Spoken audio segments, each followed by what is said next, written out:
Hello friends, welcome back. आज हम सब एक नई टॉपिक के साथ उपस्थित हैं और आज हम सब पढ़ने वाले हैं क्लास 10 का बहुत ही इंपॉर्टेंट चैप्टर जिसे कहते हैं मनी एंड क्रेडिट। तो दोस्तों, आज का टॉपिक स्टार्ट करते हैं मनी एंड क्रेडिट। तो दोस्तों, सबसे पहले देखते हैं कि मनी होता क्या है। तो जैसा कि इस चैप्टर का नाम ही है मनी एंड क्रेडिट, तो सबसे पहले ये जरूरी होता है कि हम इस चैप्टर के जो टॉपिक्स है उसको अच्छी तरह समझ लें। तो अगर हम बात करें मनी की, तो व्हाट इज मनी? तो मनी क्या है? तो money is a medium of exchange. Medium of exchange अर्थात ये कि मनी एक माध्यम है, वो माध्यम जिससे हम किसी भी चीज को एक्सचेंज कर सकते हैं, चाहे वो गुड्स हो या फिर सर्विसेज हो। हर तरह की चीजों को इससे हम एक्सचेंज कर सकते हैं। और दूसरी बात करते हैं क्रेडिट की। तो क्रेडिट क्या होता है, इसको भी देख लेते हैं। तो आए दिन आप देखते होंगे दुकानों में लिखा होता है नो क्रेडिट।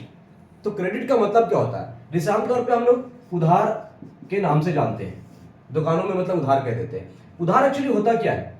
उधार का मतलब क्या है? Future payment. तो क्रेडिट का मतलब क्या है? क्रेडिट ये दिखाता है किसी भी कस्टमर, जो कोई भी कस्टमर हो, कस्टमर की एबिलिटी को दिखाता है कि कस्टमर बिना पे किए हुए, है ना, वो किसी से गुड्स या सर्विसेज कितना परचेज कर सकता है या नहीं कर सकता है। That is called credit. इसीलिए कई बार आप देखोगे कि जब बैंक से हम लोन की बात करते हैं, लेने की बात करते हैं, तो हमारा एक स्कोर चेक करता है, that is called credit score, जिसे हम सिबिल स्कोर भी कहते हैं। तो क्रेडिट स्कोर का मतलब क्या होता है? क्रेडिट स्कोर का मतलब ये होता है कि उस बंदे की फाइनेंशियल वैल्यू मार्केट में कितनी है। और ये फाइनेंशियल वैल्यू तय कैसे होता है? तो तय होता है वो मार्केट में उसके रिलेशन से। कि मान लीजिए किसी ने, बंदे ने दुकान में गए, वहां से कोई सामान लिया और वो कहा कि भाई कल पे कर देंगे, और वो कल नहीं दिखा, फिर परसों नहीं दिखा, उसका फिर बोला भाई कल कर देंगे। तो उससे क्या होता है कि अब अगला जो कस्टमर हो, अब जब ये कस्टमर दूसरे दुकान में जाएगा, अब वहां पे सामान खरीदने की कोशिश करेगा, तो फिर क्या होगा कि वो दुकानदार दूसरे दुकान को बताएगा कि भाई ये तो उधार ले लेता है, पैसा वापस नहीं करता है। तो धीरे करके क्या होगा, पूरे मार्केट के अंदर वो बदनाम हो जाएगा और इससे इसकी क्रेडिट खराब हो जाएगी और उसे कोई भी दुकानदार उसे उधार नहीं देगा। तो दैट इज कॉल्ड क्रेडिट। तो बेसिकली इस चैप्टर को हम इस तरीके से समझ सकते हैं कि मनी एक मीडियम है जिससे हम किसी भी चीज को एक्सचेंज कर सकते हैं, चाहे गुड्स हो या सर्विसेज हो। और जब क्रेडिट की बात करेंगे तो यहाँ पे क्रेडिट में खास तौर पे बात आएगी, है ना, मार्केट में उसके जो परफॉर्मेंस है कस्टमर की वो, और साथ ही साथ बैंक किस तरीके से क्रेडिट क्रिएट कर सकता है, तीन चीजों को। लेकिन दोस्तों, इस बात को देखते हैं कि भाई जब मनी, क्या ये मनी शुरुआत से था? तो हम सब जानते हैं कि मनी शुरुआत से नहीं था। तो शुरुआत में क्या था? तो मनी से पहले अगर आप देखेंगे तो मनी से पहले शुरुआत में गुड्स का एक्सचेंज होता था। ये गुड्स का एक्सचेंज होता था। तो गुड्स का एक्सचेंज कैसे होता था? मतलब ये कि give and take, give and take. अगर मान लिया जाए किसी के पास व्हीट है और उसे राइस चाहिए था, और किसी के पास राइस है और उसे व्हीट चाहिए था, तो बेसिकली क्या करता था कि ये आपस में एक दूसरे से एक्सचेंज कर लेते थे और इस तरह से अपनी जरूरतों को पूरा कर लेते थे। तो बड़ा सिंपल था। लेकिन ये इतना सिंपल था नहीं, क्योंकि अब रहा सवाल कि कोई आदमी हो, कोई बंदा हो जिसके पास राइस तो है, उसे व्हीट चाहिए, लेकिन कोई है जिसके पास व्हीट है लेकिन राइस नहीं चाहिए। तो that is called double coincidence of wants. Double coincidence of wants. तो ये जो हम देख रहे हैं गुड्स एक्सचेंज, इसे कहते हैं बार्टर सिस्टम। यानी ओल्ड जो हमारा लेन देन का तरीका था उसे हमने कहा बार्टर सिस्टम। अब इस बार्टर सिस्टम की जो सबसे बड़ी प्रॉब्लम थी, जिसे हम कहते हैं सबसे बड़ी डिमेरिट या सबसे बड़ी ड्रॉबैक, वो that was double coincidence of wants. Double coincidence of wants का मतलब ये है, एक कोइंसिडेंस ही हो कि भाई हम ऐसे बंदे को ढूंढे जिसके पास मेरे नीड की सामान हो और उस बंदे के पास वो चीजें हो और उसके पास वो नीड हो जो मेरे पास हो। तो एक बड़ा डिफिकल्ट विषय था उसका, क्योंकि ऐसा हो सकता है कि अलग अलग बंदों को अलग अलग चीजें की रिक्वायरमेंट हो और एक दूसरे के पास नहीं हो। तो बड़ा प्रॉब्लम था।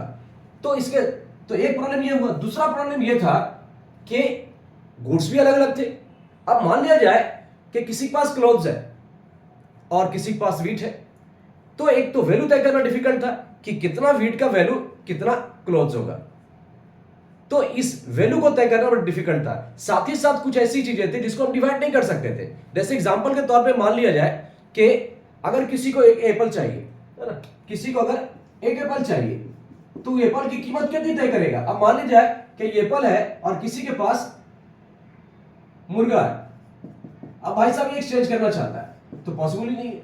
अब ये बोला भाई एप्पल की कीमत कितनी, तो एक एप्पल की कीमत 1 लेग पीस, तो क्या ये मुर्गा को 1 लेग पीस काट के दे सकता है? अगर दे दिया क्या वो जिंदा बचेगा? तो सीधी सी बात है, ये कई ऐसी चीजें थी जिसको हम डिवाइड नहीं कर सकते थे। तो बेसिकली ये 2 तरह के प्रॉब्लम्स यहाँ पे थे। एक प्रॉब्लम तो सबसे बड़ी है कि कोइंसिडेंस था कि जो वांट है उसकी कोइंसिडेंस हो, दूसरी इसकी इनडिविजिबिलिटी थी कि बहुत सारी चीजें ऐसी जिसको हम डिवीजन नहीं कर सकते थे, और तीसरी थी कि वैल्यू अलग अलग थी, और साथ ही साथ एक और प्रॉब्लम थी स्टोरेज की, यानी इसे अगर हम फ्यूचर के लिए स्टोर करें तो उसके लिए हमको बड़ा सा जगह चाहिए था। तो ये सारे ड्रॉबैक्स मिल करके लोगों को सोचने पर मजबूर कर दिया कि कुछ वैसा सोचा जाए, कुछ वैसे डेवलप किया जाए जो इसे आने वाले टाइम में इसको आसान कर दे।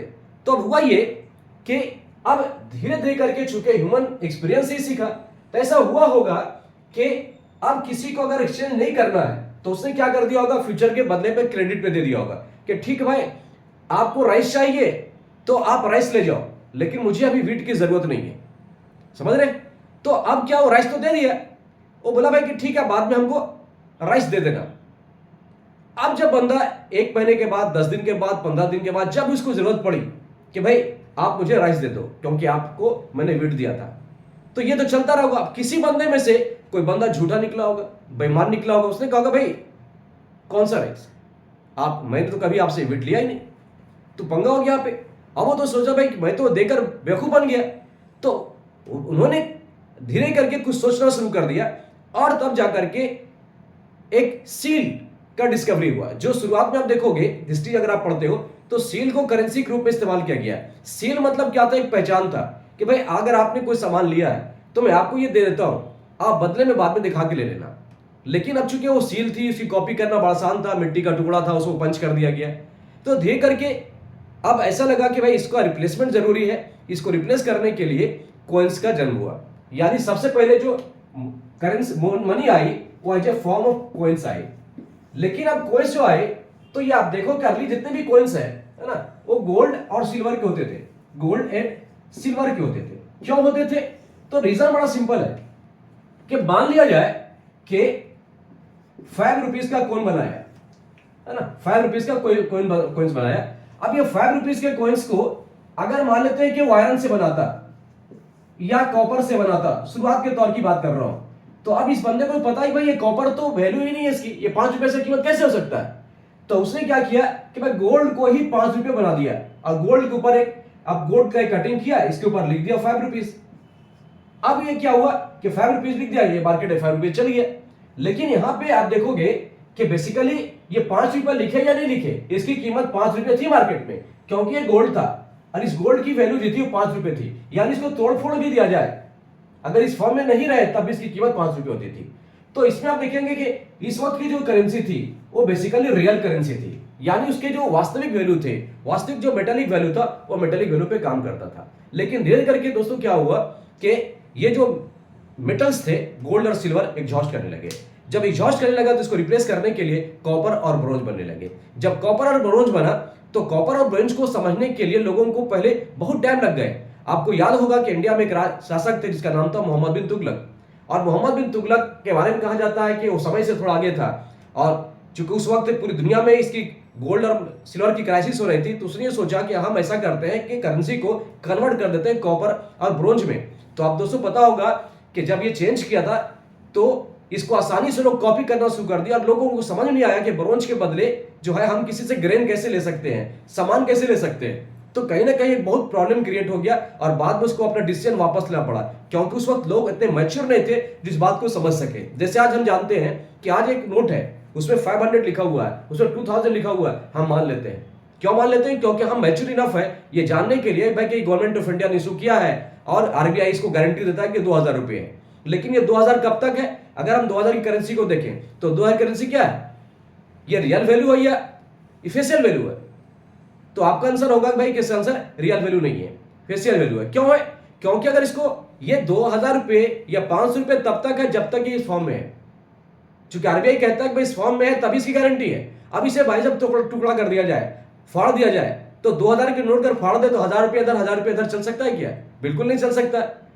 तो सीधी सी बात, इस पेपर की कीमत क्या है? ये पेपर कीमत जीरो है, यानी मार्केट में इसकी वैल्यू जीरो होगी। तो that is called facial value. तो शुरुआत में आप देखोगे कि जो भी करेंसी आया वो बेसिकली रियल वैल्यू के थे, लेकिन धीरे करके जैसे लोग समझना शुरू कर दिए तब धीरे करके उसका कन्वर्जन हुआ और फिर हम फेशियल वैल्यू से एक रियल वैल्यू की तरफ बढ़े और इस तरह से मॉडर्न फॉर्म ऑफ करेंसी का जन्म हुआ।